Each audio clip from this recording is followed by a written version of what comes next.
File कुठे? Ma'am अजून पूर्ण झाली नाहीये, उद्या देतो. What do you mean by उद्या देतो? नाव आहे रिअलाइज, गावात एवढे खून का होतंय आणि त्याचा शोध का लागत नाही? तुम्ही या स्पीडने काम करत राहिला ना तर गावात अजून 3-4 खून होईल आणि तरी आपल्या हाती तो खूनही लागणार नाही. नाही, असं नाही होणार. असंच होतंय आणि हे तुमच्यामुळे होते. देवी सिंगच्या स्केच मध्ये छेडखानी झालीये याचा अर्थ तुम्हाला कळतोय का? हे सगळं आपल्या समोर घडून आलंय आणि तुम्ही काय करताय? झोपा काढताय. मी वरती काय उत्तर देऊ? त्या देवी सिंगच्या स्केच मध्ये छेडखानी झाली, ते पण आपल्या पोलीस स्टेशन मध्ये. माझी फाईल गायब झाली हे सांगू त्यांना? सांगू का तुमची कामगिरीवरती त्याचा काय परिणाम होतील तुम्हाला माहिती आहे ना? सॉरी मॅम, पण मला असं वाटतं की आपण डॉक्टरांची चौकशी करायला पाहिजे. वा, छान, मस्त. अजून मी किती वेळा त्यांची चौकशी करणार? और आप किस बेसिस पे उन पर शक कर रहे हो? गावात त्यांना सगळे देव माणूस म्हणतात आणि मी 4 वेळा त्यांना जाऊन त्रास दिलाय. अजून किती वेळा त्रास देऊ त्यांना मी? या फिर कोई मिल नहीं रहा तो डॉक्टर को पकडो, राइट? पण मॅम, त्या बाबांच्या बोलण्यात काहीतरी तथ्य आहे. ते डॉक्टरांबद्दल उगीच काही का बोलतील?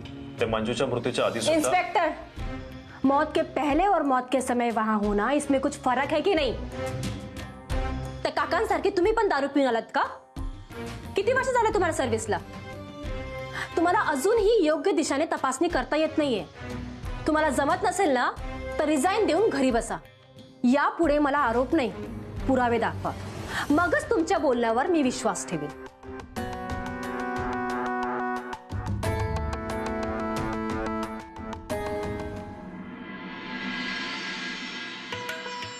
सरोजे, काही म्हणा नाही, म्हणजे तुझ्यासारखी खमकी बाय अख्ख्या गावात, जिल्ह्यात, तालुक्यात शोधून सापडायची नाही बघ. तू जर का कुस्ती करत असते का नाही, बाल्या बाल्या पैलवारांना पाणी पाजलं असतंस तू एका भुकीतच. अरे आता बी मी पाणी पाजल, माझा नादच करू नगस तू. होय तर. अगं पण तुझ्या संग कुस्ती करायला कुठला पैलवान तरी तयार झाला पाहिजे की. मला सांग, तुझ्यासारखी खमकी तुला टप देणारी बाय अख्ख्या गावात शोधून सापडेल का? हाय की. कोण आहे? अरे ती नवीन आलेली मॅडम. काय का बोलून काय बोललीस तू? अगं त्या मॅडमला तुझ्या नकाची सर नाही सरोजे. खरं बोलतोस काय? खरं तर आता तुझी शपथ घेतली तर तू मारायची नाहीस, एवढी खमकी आहेस तू. अगं तुझा विषयच लय गंभीर आहे. हे सगळं एवढं सगळं चांगलं करतेस आणि त्या देवासारख्या देव माणसावर, डॉक्टरवर कशामुळे खार खातेस तेच काय कळत नाही बघ मला. अरे त्याची लाकडं गेली मसनात, त्याची भरली आडशेरी. अरे त्याचं नुसतं नाव जरी काढलं ना तरी काय नाही काहीतरी वाईट घडतंच बघ. अगं मात अरे हळू क्या जरा बघून चालत जा की किती अंधार आहे इथं.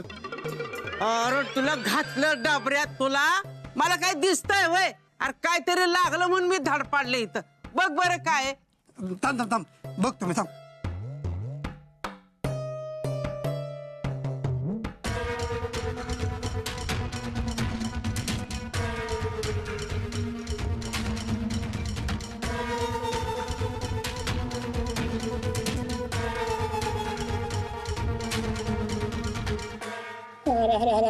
अगं सर्वाजे, अगं कोण आहे बघ की. ही ती म्हातार आहे, आपल्या पुरीला मुंबईवरून शोधायला गावात आलता का नाही, तीच आहे ही. बाबा, म्हातार बाबा, अगं काय बोलणं झालंय सर्वाजे. अगं म्हातार बेशुद्ध पडले वाटतं इथं. अरे घेऊन चल पडदिशी वाड्यात. चल. होय होय होय.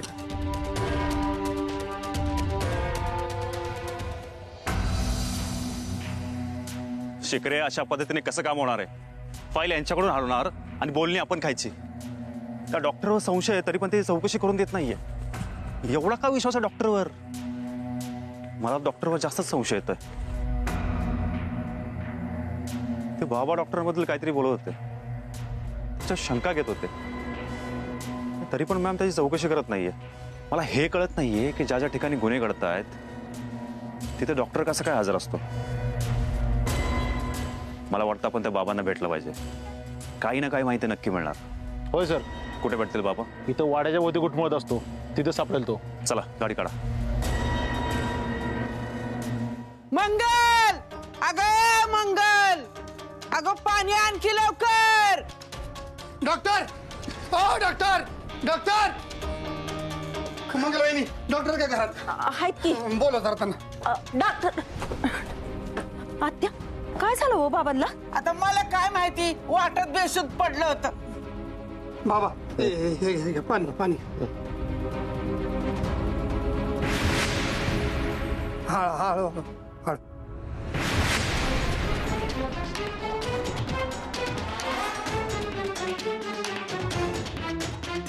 बचा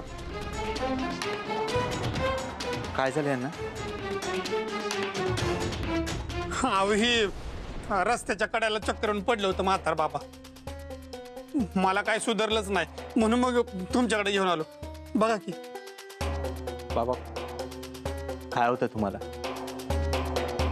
मी आहे ना, काही होऊ देणार नाही तुम्हाला मी.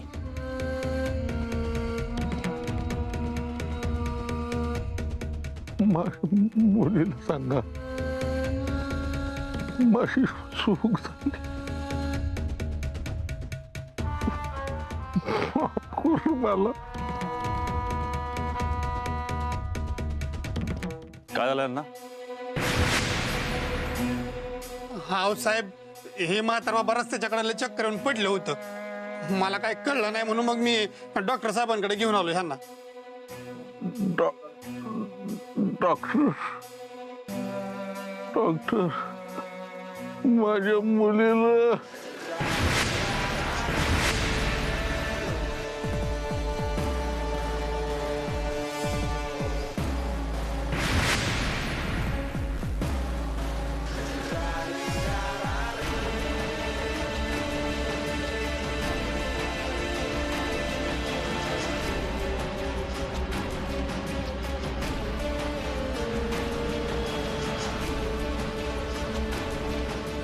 आय एम सॉरी बाबा, आता या जगात नाही आहेत.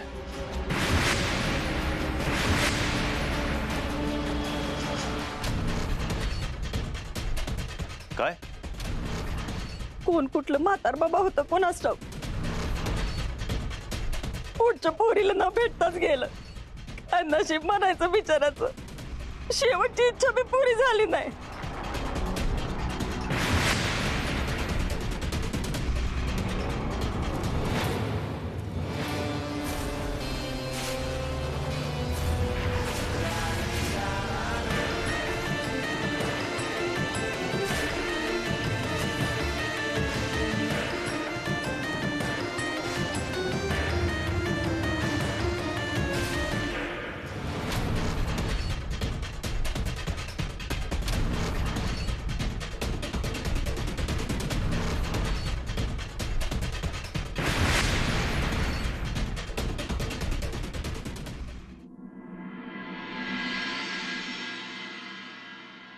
सैराट झालं जी. कुठलं रे कुत्रा आलं? सैराट झालं सोन्या मुडद्या, तुला खातला नेऊन डाबऱ्यात तुला. कोणाला कशाचं बुडकीला केसाचं इथं झालंय काय आणि तुझं चाललंय काय? पहिले तुझं तोंड बंद कर, नाही त्या मोरीतला बोळात आणून कोंबील बघ तुझ्या तोंडात. अगं आजे, सकाळ सकाळी गाणं म्हणलं का नाही की दिवस चांगला जातो. अरे तुझ्या आवाजाने दुसऱ्याचा दिवस वाईट जातोय त्याचं काय? तुझ्या परास गाडव तरी चांगलं वराडतं. सैराट झालं जी. टोन्या, अरे काय कळतं का नाही तुला? लहान आहेस का? ती बाबा वाड्यात वारले आणि काय चाललंय रे तुझं? ते काय आपल्या घरातले होते वय? कुठलं का असं ना, आ जित्त माणूस गेले ना, असं करू नये. पण मम्मी, ते कसे काय वारले ग? हा, मला बी तीच काय कळना. अरे काल परवा पावतर तर चांगला होता आणि असं अचानक कसं काय झालं? अगं आजे, ते बाबाला आजारी होतं, सारखं दारू प्यायचं ना, म्हणून त्यांचं लिव्हरला प्रॉब्लेम झाला होता. आणि असं बी त्यांना डॉक्टर म्हटलं होतं की ते जास्त दिवस जगणार नाही. त्यामुळे त्यांना त्यांच्या पोरीला भेटायचं होतं बघ. कुठली पोरगी ग? अगं रूपा.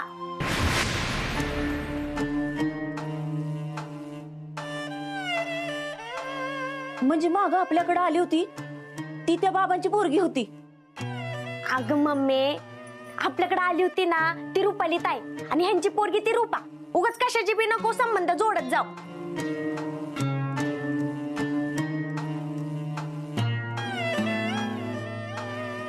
ह्या डॉक्टरांचं एक एक सिक्रेट लपवता माझीच वाट लागते. लयच अवघड जायला लागलंय मला हे सिक्रेट लपवणं. आता हितनं पुढं बोलणं जरा मलाच ताबा ठेवावं लागणार आहे. अगं मायरा सावकाश. आलीस वय तू खेळा टोण्यासोबत. मॅडम तुम्ही त्या म्हाताऱ्या बाबाबद्दल ऐकलं का? हो, खूप वाईट झालं. मी त्यांच्या मुलीला त्यांना भेटू शकले नाही याचा खूप वाईट वाटतंय मला. मला बी लय वाईट वाटतंय बघा. मुलगी असून पण त्यांना बेवारस माणसासारखं मरण आलंय. कोण म्हणाल?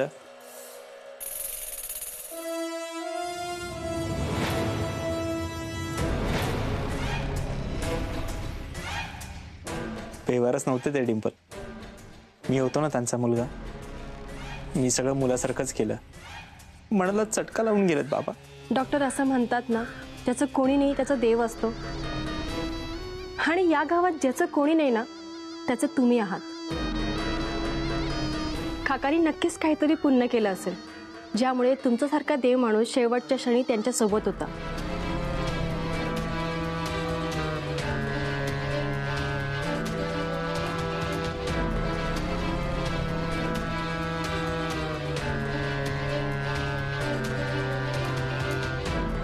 आपण क्लिनिकमध्ये बसून बोलूयात का?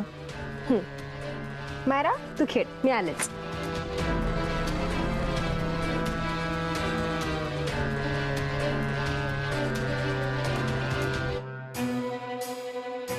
डॉक्टर नक्कीच माझ्यापासून काहीतरी लपवत्या ते. पण काय? दादा काय लागलं? ए जा ना इकडनं. हे नाम्या, अरे छेडबीड काढलीस का काय कुठल्या पाहिजे म्हणून एवढा हाणलाय तुला? ए तुला काय सामान पाहिजे असेल तर बोल, नाहीतर निघित ना चल निघ. अरे ठीक थोडं. दारू बिरू भेटत नाही जा. हा आणि कधीपासून? कालपासनं. लोक अगोदर तरी सांगायचं नाही सोय मला. मी स्टॉक करून ठेवला नसता वय. मला काही इथं स्वप्न पडलं होतं का ती सर्व आजी येईल आणि इथं गोंधळ घालीन? पोलिसांनी 5,000चा माल बी नेलाय आणि 10,000चा फाईन मी मारलाय. हा म्हणजे पोलिसांनी हाणलाय वाटतं तुला? पोलिसांनी हाणला असतं तर चाललं असतं, पण त्या सर्व आजीने एवढा बेकार हाणलाय, एवढा तर माझी बायको बी हाणत नाही मला कधी. करायला का त्या सर्वाजीचा हात आहे का दगड आहे? तुला वाचवता 2 फटकं मला पडलं. काय म्हणलंस? मला वाचवता तू मला वाचवित होतास? अरे तुझ्यामुळे मार पडलाय मला. अरे ते जाऊ दे. मी काय म्हणतो, तुम्ही दोघं बी थोडी थोडी घ्या म्हणजे दुखणं कमी होईल. आणि मला बी द्या. कुठे ठेवली सांग की मला. एक देऊ का ठेवून? तुला जा म्हणलं ना, चल निघ. हे काय हे इथं परिस्थिती काय आणि ह्यांचं काय चाललंय? बजा ते म्हातार कस काय मेलं? नाही म्हणजे एवढ्या लवकर मरल असं वाटलं नव्हतं. दारू तिनंच जीव घेतलाय त्याचा. असं वाटलं होतं रस्त्यात जीव सोडेल, पण नाही. वाड्यात जाऊन मरायचं नशिबात लिहिलं होतं बघ त्याच्या. माझ्या हातानं पाणी प्यायलं म्हातार. पोरीचं नाव घेत घेत जीव सोडलाय त्याला. बजा अरे पोलिसांचं लफडं मागं नको लागायला ना, म्हणून त्या दिवशी खोटं बोललो होतो मी. पण मी तुला सांगतो ना बजा, ती पोरगी आहे ना त्या म्हाताऱ्याचीच होती. ती वाड्याकडे डॉक्टरांकडे गेली होती बघ. हार आले असेल की आणि येऊन गेली बी असेल. आता ती कुठे गेली हे आपल्याला कसं कळणार? बजा तुला आठवत आहे का रे त्या दिवशी मी म्हाताऱ्याला म्हणलं होतं की दारू पितोस का? तेव्हा तो नाही म्हणला होता. दारू सोडली असं बी म्हणला होता आणि मरेपर्यंत पिणार नाही हे बी म्हणला होता. त्याच दिवशी कसं काय प्यायला असेल ना? त्याला कोणीतरी पाजले असेल बघ. अरे असं कसं कोणी पाजले असेल? इथं गावात त्याच्या कोणी ओळखी पालखीचं पण नाही. ज्याने त्याची पोरगी गायब केली असेल की नाही त्यानेच त्याला दारू पाजली असेल. हा त्यानेच पाजली असेल. तू म्हणतोस असं जर का असेल का नाही ना आम्या, तुम्हाला फक्त गावला पाहिजे. नाही त्याला दारूच्या बॅरल मध्ये घालून हाणला का नाही तर माझ्या बापू नाव नाही लावणार एका फुकीताच.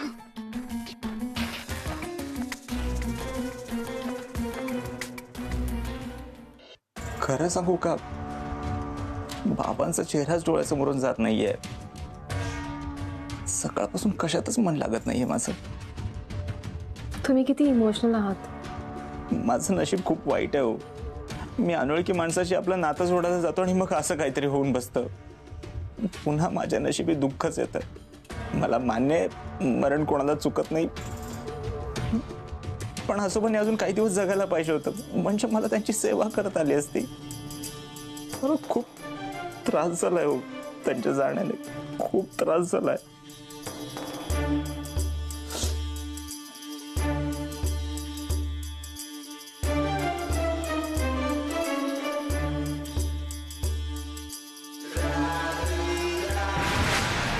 डॉक्टर, काही गोष्टी आपल्या हाती नसतात. तुम्ही नका स्वतःला त्रास करून घेऊ. मलाही खूप वाईट वाटतंय की मी त्यांच्या मुलीला शोधू शकले नाही. पण आता मी गप्प बसणार नाही.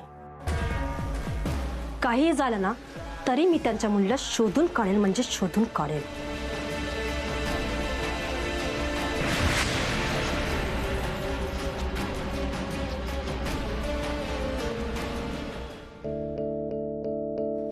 साहेब जय हिंद. जय हिंद.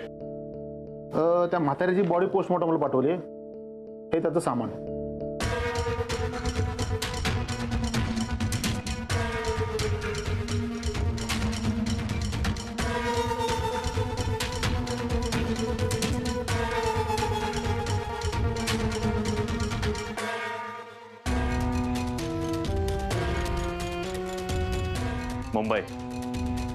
मुंबईचा पत्ता आहे. त्या म्हाताऱ्यापर्यंत पोहोचायला आपल्याला उशीर झालाय, पण अजून उशीर करून उपयोग नाहीये. त्यासाठी आता मलाच मुंबईला जावं लागणार आहे. पण साहेब देवी सिंग तर इथलाच होता ना, म्हणून तर त्या म्हाताऱ्याची मुलगी इथं आली होती आणि असं त्या म्हाताऱ्याने सांगितलं होतं. नाही, मला तसं वाटत नाहीये. त्या दोघांचं प्रेम होतं, याचा अर्थ तो तिच्याजवळच कुठेतरी राहत असणार. तो नंतरही इथे आलेला असू शकतो, किंवा मग तिच्यापासून पळ काढण्यासाठी सुद्धा आलेला असू शकतो. कोणती शक्यता नाकारता येत नाहीये. साहेब तुम्हाला काय वाटतंय, काय घडलं असेल तिच्या बाबतीत? मुलींना फसवून विकतात असं काहीतरी? आत्ताच थांब असं काय सांगता येत नाहीये. तो देवी सिंग एकदा हाती लागला ना, सगळं सत्य बाहेर येईल. त्यासाठी मला मुंबईला जावं लागेल. यावेळेस मॅमला तक्रार करायची संधी देणार नाहीये. ही केस सॉल्व्ह करूनच मी शांत बसणार.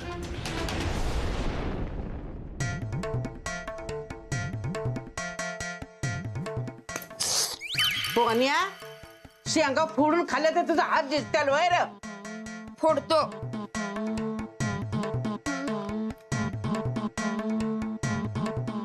आजी, ते म्हातार बाबा कसं काय मेलं ग? म्हणजे माणूस असं अचानक मरतोय? अरे असं अचानक काय होत नसतं आणि एकदम काय मरत नाही माणूस. कुठल्या बी गोष्टीला काहीतरी कारण असतं एक. ते म्हातारं आहे ना, कुणाचं काय ऐकायचं नाही.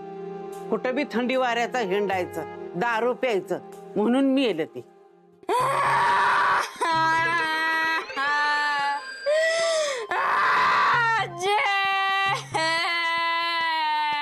अरे मुडद्या, तुझा मुडदा बसवला तुझा. ते म्हातारा रातचं मेलं आणि तू आता कशाला रे गळा काढतोय? आजी, तू बी असंच करतीस. कोणाचं बी ऐकत नाहीस. घरट्या कुरट्याचं इकडे तिकडे हिंडतीस. मम्मी म्हणती चहा पिऊ नका, तरी बी तू सारखा चहा पित असतीस. म्हणजे तू बी आता मरणार आजी. अरे तुझा मुडदा बसवला तुझा. आज जेव्हा बघाव तेव्हा मुडद्या माझ्या मरणावर उठलेला असत. अरे मी जगली तर मुडद्याच्या धुळीत काय धोंडा पडेल वैर.